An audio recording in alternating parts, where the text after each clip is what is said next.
No one has ever said that the transition to college is easy.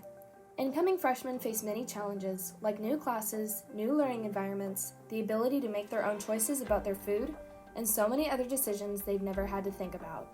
While many universities try to make this transition easy for students, it can affect students in unpredictable ways, which can include developing an eating disorder.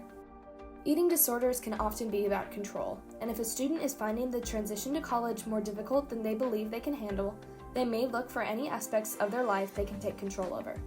Those struggling with eating disorders may feel relief in controlling their food intake, their amount of exercise, and their weight. Unfortunately, for many people, their eating disorder gets so out of hand that rather than having control, it feels as if their disorder is controlling them and controlling areas of their life they didn't think could be affected. According to a study on college students with eating disorders, those affected found that their disorder limited their ability to form friendships. Many friends are often made over mealtime, and those with an eating disorder tend to avoid eating with others out of fear for being seen consuming food or fear of being questioned about their eating habits. Disordered eating can cause people to miss going out to eat with their friends, hanging out in the cafeteria, and focusing on their schoolwork. Many people believe their disorder is under control and only affects their eating habits, and fail to see how it affects so many other areas of their lives.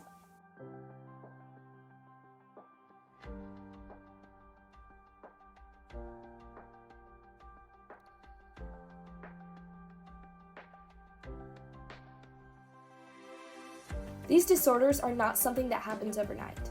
They can develop through years of dieting and diet talk, constantly labeling food as good and bad, obsessing over one's body image and weight, and emotionally eating. These activities are seen as normal at first, but may lead one down a slippery slope to disordered eating. It should be noted that disordered eating does not only refer to restriction and starvation, what many people would classify as anorexia. Anorexia nervosa often includes the strict restriction of calories and excessive exercise, but can also include the loss of hunger. Bulimia is also a well-known eating disorder. This is characterized by binging food and then purging, which could be in the form of taking laxatives, self-induced vomiting, or excessive exercise. A binge is not what most people understand it to be. People believe binging is simply eating a ton of food, when there is much more to it. Those who are binging feel a complete loss of control and continue to eat food rapidly even though they don't want to. While these are the main types of eating disorders, more information is being discovered on eating disorders every day, and there could be even more disorders to discover. Students may be wondering how this affects them or why it is relevant to their lives. Disordered eating affects many more people than we are led to believe. 2 surveys conducted at the University of Kentucky found that 97% of 40 participants know someone struggling with an eating disorder, 85% feel guilty when they eat too much, and 52.5% have obsessively counted calories or extreme dieted. So while some people may not believe that this information affects them, it may be affecting their friends and family members, even the ones you wouldn't expect it from. Tracy Waller, a dietitian from Dayton, Ohio, had this to say about disordered eating in college students. And you're the most vulnerable age. There's a question about when eating disorders are most prevalent. It's in the teen years, especially high school, teen years, heading to college. The pressure of being perfect and the pressure our society puts on, especially young women, to all look alike. If you're not thin and tall with perfect hair and perfect teeth and the right color of everything, then you're less. And that is just a horrendous way to grow up. The pressure to be what society determines as a perfect version of yourself can push students to their breaking point, and many more students reach this point than people realize. Studies not conducted on the campus have found that 10 to 20% of women and 4 to 10% of men in college suffer from an eating disorder. While adolescent females are technically most at risk for developing an eating disorder, that does not mean that males do not share the same struggles. Many people often overlook the males in their lives when looking out for signs of disordered eating. Instead of purging or starving themselves, men tend to compensate by over-exercising. They are typically self-conscious most about their muscles and will overwork their bodies trying to gain as fast as possible, which can result in injury. No one population is immune to disordered eating, and people should be looking out for all of their peers when it comes to eating disorders. Luckily, if someone knows a friend who is struggling with disordered eating, they should know that there are many resources out there. In fact, many of the resources on a college campus are covered by tuition. Some campuses have free online screenings available to incoming students that ask anonymous questions and then give the student what level of risk they are at for developing or having an eating disorder.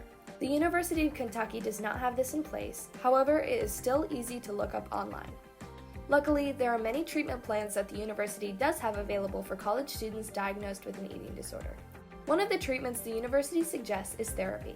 In the initial consultation, students will meet with a counselor to discuss what is going on, and then the counselor will work with them to determine what steps would be beneficial to take next. Therapy is actually a source used by many students on campus for things that do not pertain to eating disorders, such as mental illness or the stress of college life.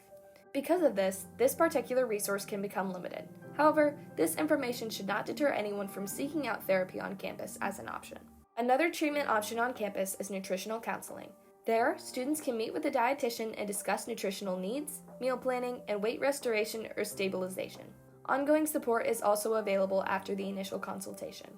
The university also offers medical evaluations to assess complications from binging, purging, malnutrition, laxatives, and other physical side effects of an eating disorder. There are also treatment options for students who are living off campus, with family or friends, or alone. One option is online treatment. There are several online programs with trained professionals that can identify and treat eating disorders in a completely virtual format. Some of these groups are more casual and anonymously discuss disordered eating. Two examples of these groups are Eating Disorders Anonymous and Overeaters Anonymous. Another off-campus treatment option is family-based therapy, in which an individual's friends and family are in charge of their feeding plan. This method often has a lot of success in treating eating disorders, as these individuals are not alone in their struggle and are being held accountable rather than having to be self-sufficient. Unfortunately, less than 28% of individuals who have a diagnosable eating disorder receive treatment. This may be because students do not know what resources are available to them, or they do not believe they need treatment. If you are questioning whether you need to seek help, consider if you identify with any of the following statements.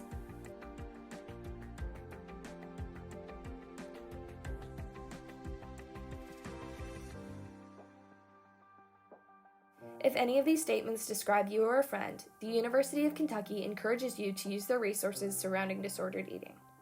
There are many college students who struggle with an eating disorder, but there are options out there for them. They must remain hopeful, as disordered eating is something that can be overcome.